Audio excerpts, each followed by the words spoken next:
കർണാടകത്തിൻ്റെ ആന്ധ്രാപ്രദേശിൻ്റെയും ഒരു അതിർത്തി പ്രദേശത്ത് കൂടെയാണ് ഞാനിപ്പോൾ യാത്ര ചെയ്യുന്നത്. നല്ല ഭംഗിയുള്ള സ്ഥലമായതുകൊണ്ടാണ് ഞാനിവിടുന്ന് വീഡിയോ എടുക്കുന്നത് കേട്ടോ. നല്ലൊരു എന്താ പറയുക അറ്റ്മോസ്ഫിയറാണ്. നല്ല തണുത്ത കാറ്റൊക്കെ കൊണ്ടിട്ട് ഇങ്ങനെ കർണാടക KSRTCയുടെ ബസ്സിലിങ്ങനെ പോയിക്കൊണ്ടിരിക്കുക. ഇവിടെ നിന്ന് നേരെ ഹിന്ദുപൂര് എന്ന് പറഞ്ഞ സ്ഥലത്തേക്കാണ് പോകുന്നത്. ഹിന്ദുപൂര് ആന്ധ്രാപ്രദേശിലാണ്. അപ്പോൾ നമ്മൾ ഇവിടെ നിന്ന് അങ്ങോട്ട് നേരെ പോയിട്ട് ഒരു ചെക്ക് പോസ്റ്റൊക്കെ ഉണ്ട്. ചെക്ക് പോസ്റ്റ് കിടന്നിട്ട് നമ്മൾ ലേപക്ഷി റൂട്ടിലൂടെ പോയിട്ട് വേണം നമുക്ക് ഹിന്ദുപൂര് എത്താൻ വേണ്ടിയിട്ട്.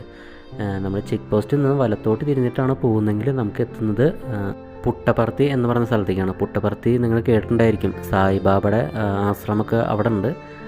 ഒരുപാട് ഡിവോട്ടീസ് പുട്ടപർത്തി സ്ഥലത്തേക്ക് എത്തുന്നുണ്ട്. നല്ലൊരു അടിപൊളി സ്ഥലമാണ് കേട്ടോ. ഇപ്പം ഞാൻ നിൽക്കുന്നത് ഹിന്ദുപ്പൂര് ബസ് സ്റ്റാൻഡിലാണ്. കുറച്ച് വൃത്തി കുറവൊക്കെ ഉണ്ട്. നമ്മുടെ നാട്ടിലേക്കുള്ള ഏകദേശം ഒരു 10 വർഷം പിറകിലാണെന്നൊക്കെ എനിക്ക് തോന്നിയിട്ടൊക്കെ ഉണ്ട്. ആളുകളുടെ ആ ഒരു ജീവിത രീതിയും അതേപോലെ തന്നെ ബസ്സുകളുടെ ഒരു രീതിയും അവിടുത്തെ മൊത്തത്തിലൊരു അന്തരീക്ഷം കണ്ടിട്ട്. ഇനി ഞാനിവിടുന്ന് പോകുന്നത് നേരെ ബാംഗ്ലൂരിലേക്കാണ്. ഒരു ഗ്രാമീണ ഒരു അന്തരീക്ഷമൊക്കെ കഴിഞ്ഞിട്ട് ഒരു ടൗണിലേക്കാണ് പോകുന്നത്.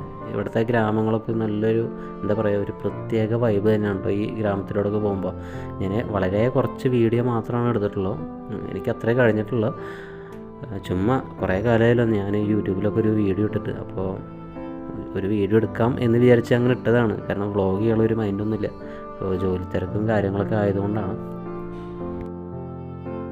ഇപ്പം ഞാൻ നടന്നുകൊണ്ടിരിക്കുന്നത് നമ്മുടെ ബാംഗ്ലൂർ മജസ്റ്റിക് ബ്രിഡ്ജിൻ്റെ മീതെ കൂടെയാണ്. ഇവിടെയാണ് നമ്മുടെ റെഡ് സ്ട്രീറ്റ് അല്ലെങ്കിൽ റെഡ് ലൈറ്റ് ഏരിയ എന്നൊക്കെ പറയുന്ന സ്ഥലം.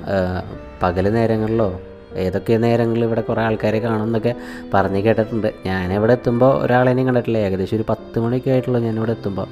ഞാൻ ഹിന്ദുപൂരൊക്കെ കഴിഞ്ഞിട്ട് നേരെ നമ്മുടെ റൂമിലേക്ക് പോകുന്നൊരു വഴിയിലാണ്. ഇവിടുന്ന് നേരെ ബൻശങ്കരി എന്ന് പറയുന്ന സ്ഥലത്തേക്ക് പോകണം. ഇവിടുന്ന് നേരെ മെട്രോയിലേക്ക് പോകാൻ ഉദ്ദേശം. മെട്രോയിലേക്ക് പോയി മെട്രോ കയറി ബൻശങ്കരി ഇറങ്ങി പിന്നീട് അവിടുന്ന് ഒരു 2 കിലോമീറ്ററും കൂടി പോയാലാണ് എൻ്റെ റൂമുള്ളത്. അപ്പോൾ നല്ലൊരു ദീർഘമായ യാത്രയായിരുന്നു. ഹിന്ദുപൂരിൽ നിന്ന് ഇങ്ങോട്ട് ഏകദേശം ഒരു 4 മണിക്കൂർ എടുത്തു. 5 മണിക്ക് ബസ്സിൽ കയറിയതാണ്. 9:15 ഞാൻ മജസ്റ്റിക്ക് എത്തുന്നത്.